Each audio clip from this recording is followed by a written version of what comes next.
It's a big deal. Is this a big Yeah, deal? it is to me. I mean, it's somebody actually messing with the original. They're actually going into our footage. I'm all for taking the risk, but this is kind of sacred ground you're stomping on in a way, you know? Yeah. The ice is very thin.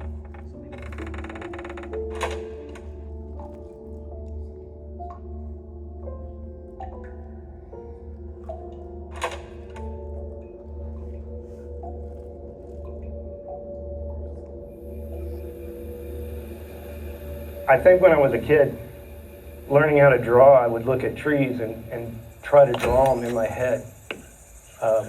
I think I was training myself to be an animator that way.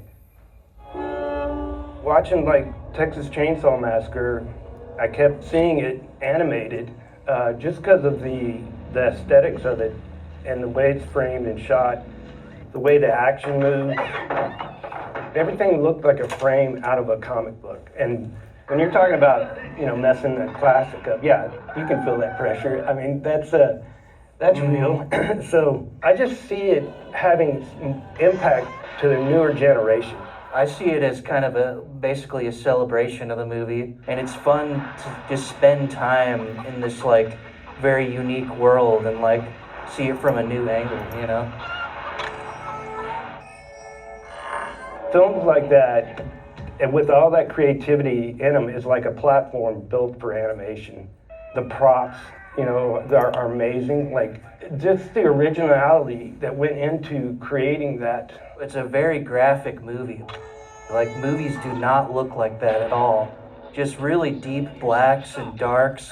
The dark light works for that type of film. Like, it feels like people go on a road trip and they just start filming stuff and they see an old house and, hey, let's go inside. And it's like, that's what an old house looks like inside. I don't know what it's like in Texas. As a Texan, I feel like any road trip you go on, you pass by like dozen places that could be that place.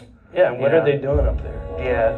How much does Chainsaw derive from its roots in Texas? Altogether, you know. I think some experience of this world helps in trying to render it.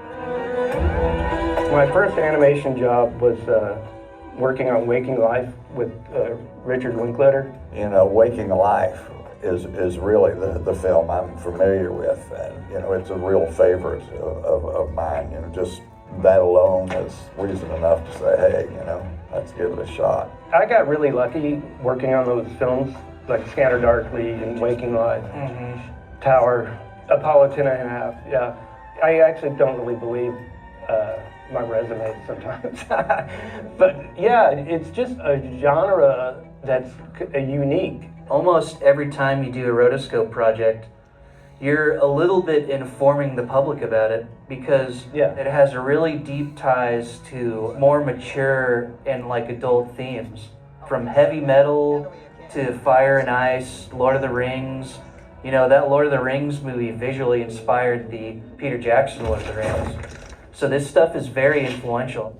It's like a collaboration between the actor and an artist because you're taking what the actor is doing on screen and you're using that as your underlying sketch instead of sketching it out like you would traditional animation. It literally is like painting and drawing on film. We can take a clip and drop it in to whatever program we're using, and that's like existing as a layer.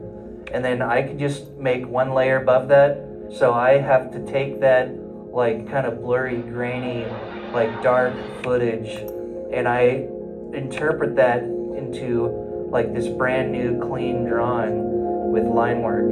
Yeah, so when I start, this is the line work. A line drawing of that image. And here's some examples of like the line work. Like this is the style frame, trying to take her acting and emotion and translate it into a graphic drawing like this. If Marilyn Burns' mother came and watched this thing, would she recognize that as her daughter? Yes, that's definitely like one of my goals for sure. Yeah. Like I want to kind of turn them into a drawing that you can recognize as that actor, you know? Yeah. That's definitely what I'm always trying to do. Yeah. And the way they move, you know what I mean? Like Yeah. their body expression as Yeah. well. This is your hitchhiker guy. You're not drawing it literally. Like you're not taking it and running it through a filter. You're making a drawing in collaboration with their choices. So you can control like what you want to pull out of that moment. I'm interested to see how they interpret Leatherface specifically. Like those to me are like, how do you draw the shark? The way they made that prop, all right, the way they layered that skin, the texture, that's like something you want to draw.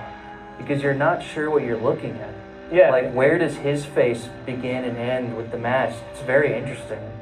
But when you're rotoscoping, you're really getting all the details that are there and seeing them again for the first time. Like I can see now after studying it, these strings here from him tying on the mask. These masks that we used here, the pieces were stitched together. I mean, theatrically stitched.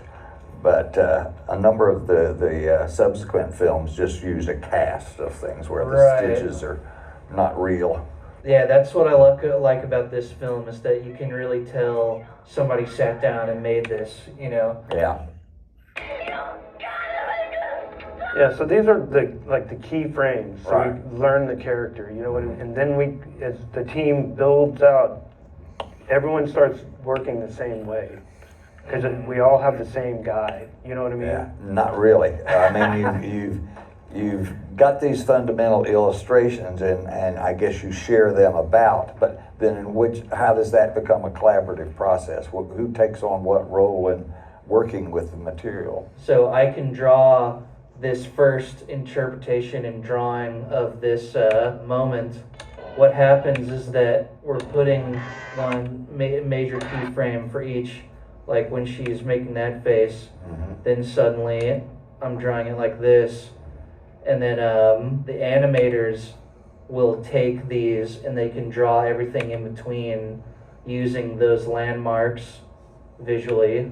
So it's like sort of a master frame here and there, and then they fill in between? Right. Exactly. And Each frame in the film, do you have to do each frame? Or, yeah. Okay, every one of them. Yeah. So, okay. But in some scenes, we might be able to use techniques like for a scene like this, it's really just panning across all of this information. All right. So it's kind of like an old animation technique you'd see in other things. Like if you're just panning across, well, then in that case, I can make this like more detailed, nice drawing, and like because it's almost a background element.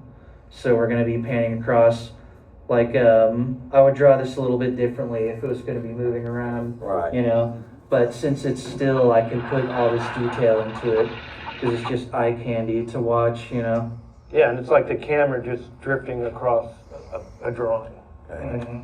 These people are creative unto themselves. They're not just sitting down and kind of slavishly reproducing this thing frame by frame. So, what they bring to the table will bring a new perspective, and I'm very curious and interested to see what that is. But I don't really have any expectation. I have some trepidation. But let them have at it. Let them do what they do and surprise me, hopefully, in a good way.